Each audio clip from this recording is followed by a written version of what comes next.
আপোনালোকে এইটো কেনেধৰণে প্ৰত্যাহ্বান হিচাপে ল'ব লাগে আপোনাৰ নিৰ্বাচনৰ সামগ্ৰী নিৰ্বাচনৰ আগত সদায় বেলেগ পাৰ্টি জিকি থাকে। আপোনালোকে চাবচোন আজি ধাৰাবাহিকভাৱে প্ৰফুল্ল কুমাৰ মহন্ত ডাঙৰীয়া উঠোতে প্ৰফুল্ল মহন্ত ডাঙৰীয়া জিকিছিল, অতুল শৰ্মা ডাঙৰীয়া উঠোতে অতুল শৰ্মা ডাঙৰীয়া ইলেকশ্যনৰ আগদিনালৈকে জিকি থাকে। ফাৰ্ষ্ট ৰাউণ্ড নহয়, ইলেকশ্যনৰ আগদিনা নহয়, আমাৰ ফাৰ্ষ্ট ৰাউণ্ডটোত আমাৰ বেয়া হয়। মানে ইলেকশ্যনৰ গণনাৰ ফাৰ্ষ্ট ৰাউণ্ডলৈকে চামগুৰি সমষ্টিত কংগ্ৰেছ আহি থাকে। বাকী 15-20টা ৰাউণ্ড কংগ্ৰেছ জিকে আৰু ৰেকৰ্ড সংখ্যক ভোটত জিকে। গতিকে তেওঁলোকৰ কাম তেওঁলোকে কৰিব। AGPয়ে উঠিব নে BJPয়ে উঠে, তেওঁলোকে ভাগ বতৰা কৰি লওক কোনে উঠে। তেওঁলোকৰ মুখেৰে কৈছে নহয়, মই এইবাৰ বেছিকৈ আহিব পৰা নাই। তেতিয়াই দেখোন এইবাৰ চামগুৰি পুৰণা হওক নতুন হওক হৰুৱাব নোৱাৰিলে। পুৰণাটো কওক, নতুনকৈ কওক। এতিয়া আকৌ ফিজিকেলি ৰকিবুল হুছেইন উপস্থিত। এই মোৰ মানুহবিলাকে আহি পেলাই আকৌ মুখত চাবচোন, যোৱাকালিলৈকে আপোনালোকৰ এই মানুহবিলাকৰ মুখত হাঁহি আহিছে।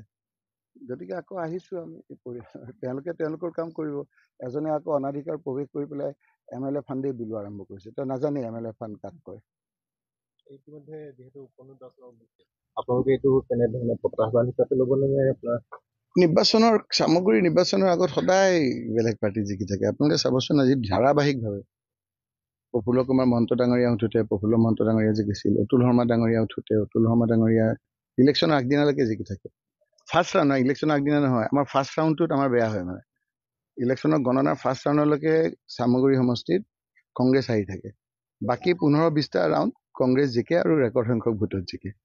গতিকে তেওঁলোকৰ কাম তেওঁলোকে কৰিব। AGPয়ে উঠিব নে BJPয়ে উঠে, তেওঁলোকে ভাগ বতৰা কৰি লওক কোনে উঠে। তেওঁলোকৰ আজি মই চামগুৰি সমষ্টিৰ পুৰণা চামগুৰি সমষ্টিত বিভিন্ন ঠাইত পৰিভ্ৰমণ কৰিবলগীয়া হ'ল। আজি ঈদৰ দিন।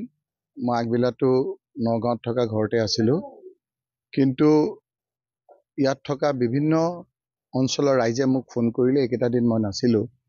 এই মানুহখিনিয়ে বহু ক্ষেত্ৰত জ্বলা কলা খাইছে। মোক এগৰাকী টি গাৰ্ডেনৰ মহিলা পদুমী এক্কা, তেওঁলোকে মোক খবৰ দিলে যে দাদা আপুনি অলপ আহক, আমাৰ ইয়াত লাইটৰ বিল এজনৰ 23,000 24,000 আহিছে।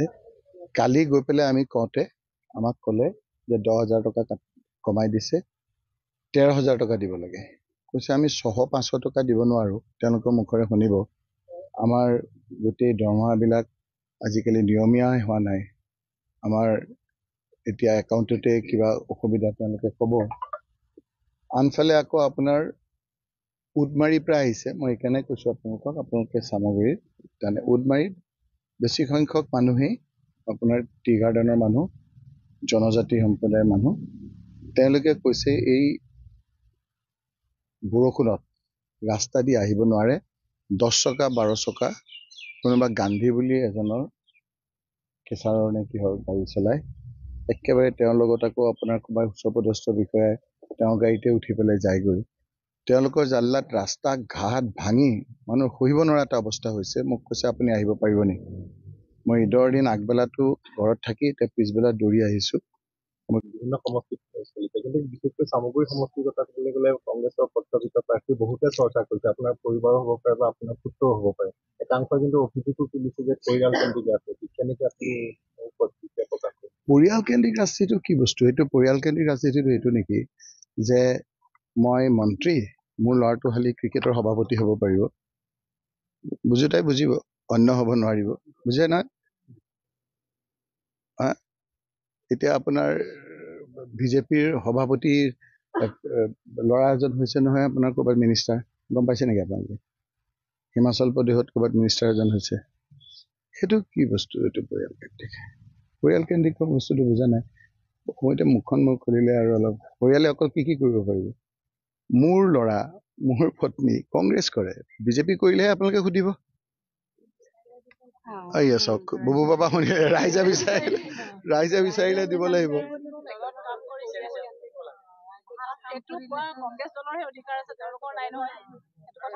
দেখিলে এতিয়া মোকতো সুধিলে, চাওক কিবা এটা সুধিছে বেক চাইডে। কি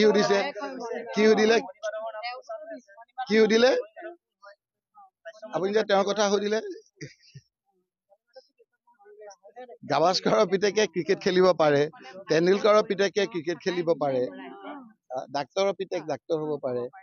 মোৰ ল'ৰাটোৱে NSY কৰি ঘূৰি ফুৰিছে মানুহৰ লগত সমগ্ৰ কৰি, মোৰ ল'ৰাটো হ'ব নোৱাৰে। যদি হাইকমাণ্ডে দিয়ে হাইকমাণ্ডৰ কথা। এতিয়া মোক এইবিলাক কৈ 10 লাখৰ ওপৰ জিকাই দিছে মানুহে। এইবিলাক কৈ মানুহে খুব এইবিলাক বেয়া পায়তো। এতিয়া কাৰোবাৰ এজনৰ নাম ল'লে মই নাম ল'ব খোজা নাই। তেওঁৰ নামটো লওঁতে পৰিয়ালৰ কথা নকলে, কিন্তু মোৰ কথা ক্ষেত্ৰত পৰিয়ালকে দিলোঁ। মইতো কোনো ৰিয়েকশ্যন নিদিওঁ। মই এইবাৰ যে ইলেকশ্যনৰ সময়ত কাৰোবাক গালি পাৰা দেখিছে, মোকতো কেনেধৰণে গালি পাৰিছে। বদৰুদ্দিন আজমল ডাঙৰীয়াইতো মোৰ একেবাৰে গোষ্ঠী পৰিয়াল লৈ পেলাই গালি পাৰিছে। মইতো তেওঁক একো কোৱা নাই, কাৰণ মই বতৰ বুজি পাওঁ, পাল্চটো বুজি পাওঁ, মানুহৰ মনটো বুজি পাওঁ। আজি এইবিলাক মানুহ চাওকচোন, কোনবিলাক এজনকে সোধক কি মানুহ। মুখ্যমন্ত্ৰী ডাঙৰীয়াই সোধকচোন কি মানুহ এইবিলাক। মই যিবিলাক কি মানুহ সোধক, নামবিলাক সোধক। আকৌ কৈছো জোনমণি ৰাভা, পদুমী আক্কা, মামণি শইকীয়া বৰা, কৃষ্ণ বৰা, প্ৰদীপ বৰা, নামবিলাক কিয় কৈছো বুজিব। এইফালে আকৌ আপোনাৰ দীপা সৰহ, মিক্স পপুলেশ্যন চব। মিক্স চব আপোনাৰ জনজাতি মানুহ, এই মানুহখিনিয়ে মানে আপোনাৰ অলপ পৰিয়ালকেন্দ্ৰিক। মই কৈছো না, ভোট দিয়া ভোট নিদিয়া এই সকলোৰে মই অভিভাৱক। আৰু আপোনালোককো কিয় মাতি আনিছো, আপোনালোকৰ লগতো মোৰ এটা সম্বন্ধ আছে। গতিকে মই চামগুৰিৰ মানুহখিনিক যদি মই সাংবাদিকক যদি এইখিনি নকওঁ, তেতিয়াহ'লে আপোনালোকেও অকণমান দুখে চুব যে এতিয়া আপোনালোকে নকয়। গতিকে মই আপোনালোকৰ যোগেদি কৈছো, আপোনালোকে পঠিয়ালে কেতিয়াবা গুৱাহাটী গৈ নাপায়, পায় নুঠায়। গতিকে নুঠালে মই আকৌ তাত ক'ব লাগিব, বেয়া নাপাব। গতিকে যিটোৱে কয়, মই আপোনালোকক ইফালে ইলেকশ্যনৰ আগদিনালৈকে একেবাৰে মোৰ গোষ্ঠী উধাৰি গালি পাৰিব। আৰু যিমান মোক গালি পাৰে, এতিয়া বিজেপিৰ মানুহে কৈছে, বিজেপিৰ মানুহ শুনক, এজিপিৰ মানুহ আপোনালোকৰ যোগেদি ৰাইজৰ মুখ্যমন্ত্ৰীয়ে নিজেও কৈছে যে এতিয়া মই কাম কৰাৰ সময়, মোৰ এই কথাবিলাক চকু কাণ দিয়ক। ৰাস্তা ঘাট খুব বেয়া হৈছে, ডাঙৰ ডাঙৰ গাড়ী চলি একেবাৰে এই বৰষুণত শেষ হৈ গৈছে, বিশেষকৈ উদ মাৰি